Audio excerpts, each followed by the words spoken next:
1965 भारत पाकिस्तान युद्ध। जमीन पर टैंक गरज रहे, आसमान में लड़ाकू विमान टकरा रहे थे। पाकिस्तान ने सोचा अगर भारतीय वायुसेना के एयरबेस को ही नष्ट कर दिया जाए तो भारत की ताकत आधी रह जाएगी। और इसी सोच से शुरू हुआ पैराशूट कमांडो हमला।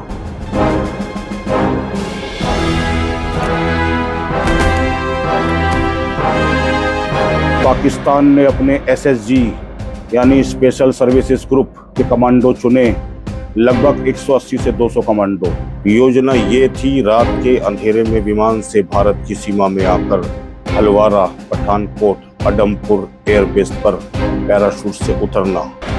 मिशन था रनवे उड़ाना, विमान नष्ट करना और भारतीय वायुसेना को पंगु बना देना। ये तीनों जगह पंजाब राज्य में पड़ते हैं। 7 सितंबर 1965 की रात पाकिस्तानी विमान भारत की सीमा तक पहुंचे। अचानक विमानों के दरवाजे खुले और कमांडो आसमान से कूद पड़े। हरे हरे पैराशूट रात के अंधेरे में चमक रहे थे। नीचे भारतीय जमीन थी, गांव, खेत और एयरबेस। पाकिस्तान को लगा अब भारत के रनवे राख हो जाएंगे, लेकिन किस्मत को तो कुछ और ही मंजूर था। कई कमांडो पैराशूट उतरते ही रास्ता भटक गए। कुछ खेतों में उतरे, कुछ गांवों में, और भारतीय सेना पहले से ही सतर्क थी।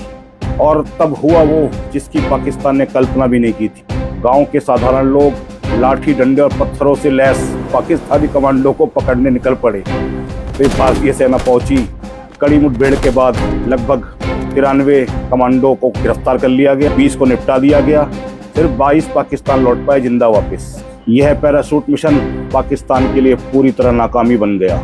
भारत के किसी भी एयरबेस को कोई बड़ा नुकसान नहीं हुआ, बल्कि इस घटना ने भारत की जनता और सेना का हौसला और मजबूत कर दिया। 7 सितंबर 1965 ये वाला दिन हमें यह सिखाता है कि युद्ध सिर्फ हथियारों से नहीं बल्कि हिम्मत और जनता के साहस से जीता जाता है। यह कहानी भारत के इतिहास में, विश्व के इतिहास में दर्ज हो गई और पाकिस्तानी कमांडो का ये असफल मिशन साबित हुआ।